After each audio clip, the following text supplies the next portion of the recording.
ये पीछे हम कहेंगे अपने सहयोगी से कि वो दिखाएं, वो कंट्रोल रूम है। कभी यहाँ पे फ़्लाइट आया करता था, वो भी सेना का, चूँकि जब भी बिहार में या गोपालगंज में या सहारनपुर मंडल में जब बाढ़ की स्थिति जब ज़्यादा गंभीर हो जाती थी तो यहाँ पे सेना जो है कि अपना फ़्लाइट ला करके और लोगों के लिए जो राहत सामग्री होता था वो इसी एयरपोर्ट से, यहीं से जो है कि खड़ा होकर के और पूरे ज़िले में बांटा जाता था। सवाल अब ये उठता है कि जब हमारे देश में हर जगह की बुनियादी चीज़ें हैं, ज़रूरतें भी हैं, लेकिन पूरा नहीं हो पा रहा है, इसके पीछे रीज़न क्या हो सकता है? मैं आज इसलिए इस जगह पे आया हूँ, ख़ास करके साबिया फील्ड पे, कि सिवान और गोपालगंज ये दो ऐसा ज़िला माना जाता है जहाँ के लोग विदेशों में ज़्यादा रहते हैं। और यहाँ के लोग चूँकि जब भी उनको विदेश जाना होता है तो वो या तो पटना से होकर के दिल्ली जाते हैं या फिर गोरखपुर आते हैं, जबकि यहाँ के लोगों का कहना है कि अगर ये बुनियादी ज़रूरतें हमारे यहाँ पूरा हो जाती, जैसे ये एयरपोर्ट बदहाली की स्थिति में पड़ा हुआ है, तो शायद कि हमको दूसरे राज्यों में जा करके और फ्लाइट पकड़ना नहीं पड़ता और इससे हमारे देश की नहीं बल्कि पूरे बिहार की अर्थव्यवस्था भी मजबूत होती।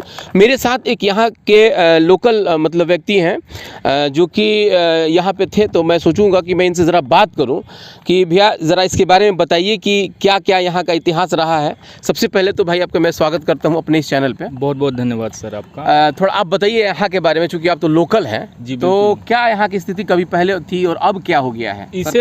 इसे तो अभी हम लोग फील्ड कहने लगे हैं। जैसा आपने सही कहा कि ये ऐतिहासिक हवाई अड्डा है। हवाई अड्डा मीन्स इतना बड़ा हवाई अड्डा शायद ही मतलब किसी को देखने को मिले। हम लोग पढ़े भी हैं, जीके के माध्यम से जानते हैं कि इस तरह का हवाई अड्डा कहीं देखने को न मिला। लेकिन विडम्बना ये है कि देखिए सर, गोपालगंज और सिवान और इसके आसपास बिहार को जोड़ दें तो मुझे लगता है कि आधे से अधिक जो भी विदेश में कामगार हैं वो यहीं से जाते हैं सर। और विडम्बना देखिए कि प्यासा यहाँ है, कुआं कहाँ है। केरल में हवाई अड्डा जो है अधिक से अधिक बहुत संख्या में वहाँ पे अंतर्राष्ट्रीय हवाई अड्डा बने हुए हैं और यहाँ पे कामगार हैं। लेकिन ये है कि यहाँ पे हम लोग हैं और एयरपोर्ट जो है अंतर्राष्ट्रीय एयरपोर्ट बड़े महानगरों में हैं।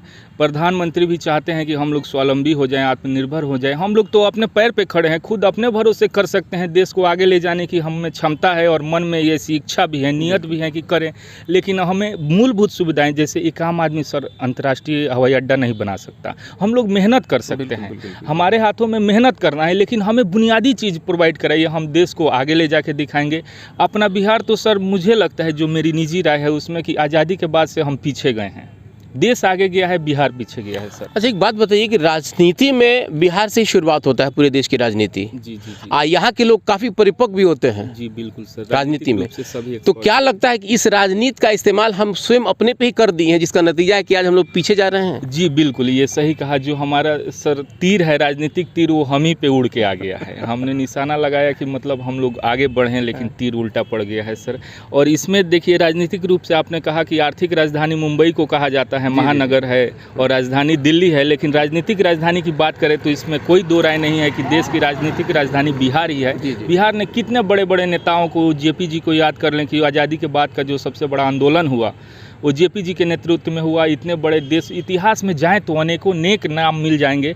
बुनियादी सुविधाएं न मिलने के बावजूद भी सर, हमारे बच्चे जो हैं, हमारे घर से बच्चे इतने यूपीएससी बीपीएससी क्लियर करके देश के ऊपर तो अपने जो स्वयं आत्मनिर्भर हैं वो तो कर लेते हैं। हमें बेसिक फैसिलिटी मिल जाए, हम क्या न कर दें। एक बात और हम बताना मतलब आपसे पूछना चाहते हैं कि ये गोपालगंज ऐसा जिला है जहाँ पे दो मुख्यमंत्री हुए। जी बिल्कुल हुए ना, उसके बाद भी बिहार में खास करके गोपालगंज बदहाल स्थिति में ऐसा क्या कारण रहा? मैं थोड़ा सा सर सुधार करूंगा इसमें कि गोपालगंज में 2 नहीं 3 हुए हैं। अच्छा। एक मैं ये लालू जी हुए, राबड़ी जी हुई और अब्दुल गफूर साहब कांग्रेस से उन्हीं के कार्यकाल में जो जेपी जी का आंदोलन हो गया था, उसके बाद से विडम्बना उसके बाद भी मतलब गोपालगंज इतना पिछड़ा हुआ है। और जबकि हमारे युवा बहुत टैलेंटेड है, उनमें हुनर है, बस कद्र नहीं है सर। हुनर तो बहुत है, कद्र नहीं। अपना नाम बताइए। मेरा नाम सर रंजीत हुआ और मैं यहीं का स्थानीय निवासी हूँ।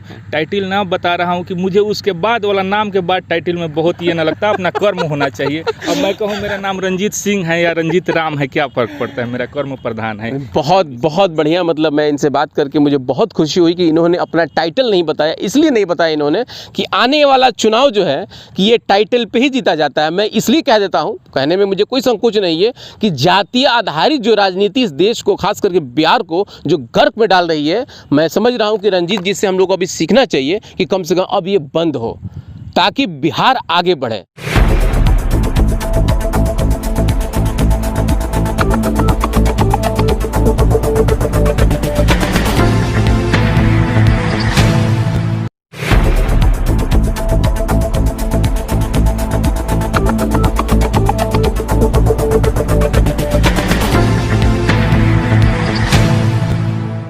जैसे कि देख सकते हैं आपकी मेरे पीछे जो ये बड़ा सा जो हॉल बना हुआ है, ये हॉल नहीं बल्कि ये कंट्रोल रूम है। और कभी जब यहाँ का माहौल सही था, जब ये एयरपोर्ट स्टार्ट था, जब यहाँ पे सेना की फ़्लाइट जब आया करती थी, तो ये चल रहा होगा और इसमें काफ़ी कर्मचारी भी होंगे, इसमें मशीन्स भी रखा होगा, सारा कम्युनिकेशन सिस्टम यहाँ पे होगा।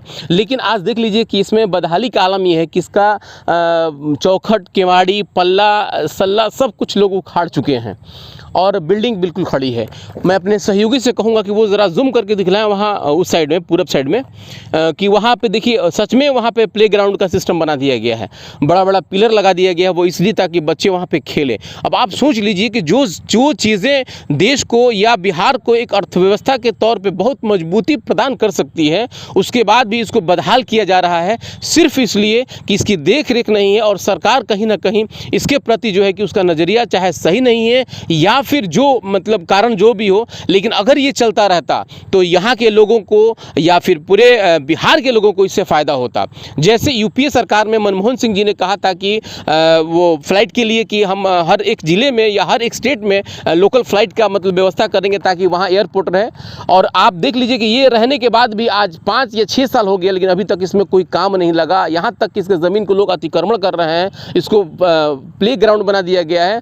अब ये देखना होगा कि जिस तरह से मोदी सरकार कह रही है कि आत्मनिर्भर भारत बनाना है, अगर आत्मनिर्भर आत्मप्रबल अगर लोगों को बनाना है तो इसको चालू करें ताकि यहाँ के लोग जो विदेश जाने के लिए जो दूसरे स्टेट में जा करके अपना फ्लाइट पकड़ते हैं, कम से कम वो बुनियादी चीज़ें गोपालगंज में मिल जाए।